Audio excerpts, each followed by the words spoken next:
इस वर्ष दालों के आयात में 39% की गिरावट की उम्मीद देखने को मिल रही है। नमस्कार, मैं हूं आपके साथ गौरव राजेंद्र और आज के इस शो की शुरुआत करते हैं और शो में चर्चा करेंगे इस वर्ष दालों के आयात में 39% की गिरावट की उम्मीद किस तरीके से सामने निकल कर आ रही है। तो चलिए बिना किसी देरी किए शो की शुरुआत करते हैं।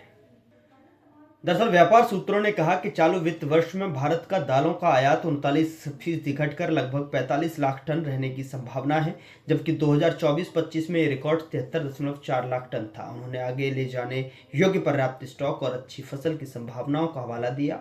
अस्थायी आंकड़ों के अनुसार अप्रैल-अगस्त 2025-26 के दौरान दालों का आयात 47% घटकर 12.1 लाख टन रह गया, जबकि वित्त वर्ष 2025 की इसी अवधि में 22.7 लाख टन दालों का आयात हुआ था। अस्थायी आंकड़ों के अनुसार अप्रैल-अगस्त 2025-26 के दौरान दालों का आयात 47% घटकर 12.1 लाख टन रह गया है, जबकि वित्त वर्ष 2025 की इसी अवधि में 22.7 लाख टन दालों का आयात हुआ है। India pulses and grains association के सचिव सतीश उपाध्याय ने कहा कि हमारा अनुमान है कि चालू वित्त वर्ष में आयात पिछले वर्ष की तुलना में 50 लाख टन से कम रहेगा, क्योंकि हम लगभग 40 लाख टन पीली मटर यानी 25 लाख टन और चने के विकल्प के रूप में इस्तेमाल होने वाले बंगाल चना यानी 15 लाख टन का आयात कर सकते हैं। पिछले वित्त वर्ष में पीली मटर और चने के आयात में वृद्धि के अलावा वर्तमान में बंदरगाहों पर लगभग 90 लाख टन दालें, जबकि सरकार के पास बफर स्टॉक के रूप में लगभग 20 लाख टन दालें हैं, जो आने वाले महीनों में घरेलू आपूर्ति को पूरा करने के लिए पर्याप्त होंगी। इस मौसम में अधिक वर्षा के कारण आगामी रबी या शीत ऋतु में पर्याप्त मिट्टी की नमी के कारण दालों का उत्पादन बढ़ने की संभावना है। चना, मसूर और मूंग का उत्पादन बढ़ने की संभावना है। हालांकि व्यापारियों ने कहा कि खरीफ दालों का उत्पादन, जो देश के उत्पादन का लगभग 30% है, अत्यधिक मानसून वर्षा के कारण प्रभावित हुआ है।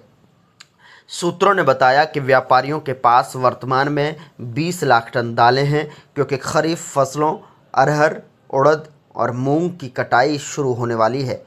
भारत ने चना उत्पादन में गिरावट के बाद दिसंबर 2023 से पीली मटर के शुल्क मुक्त आयात की अनुमति दी थी। देश के दाल उत्पादन में चने का योगदान लगभग 50% है।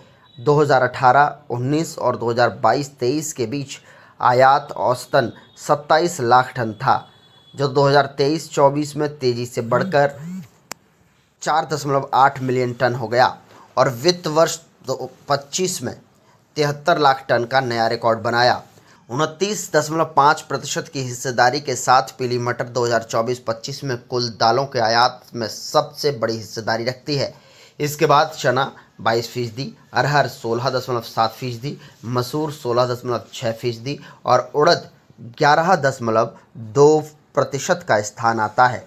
वर्तमान में पीली मटर, तुअर और उड़द का शुल्क मुक्त आयात 31 मार्च 2026 तक वैध है, जबकि चना और मसूर पर आयात शुल्क 10% है, जो वित्त वर्ष 2026 के अंत तक वैध है।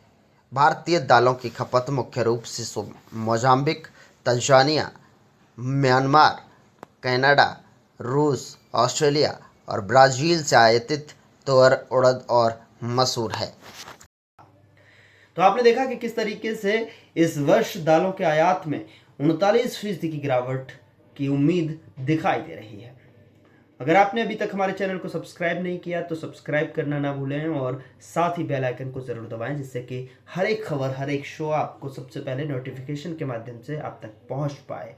अगले शो में फिर मुलाकात होगी एक नई जानकारी के साथ, एक नई खबर के साथ। तब तक के लिए नमस्कार।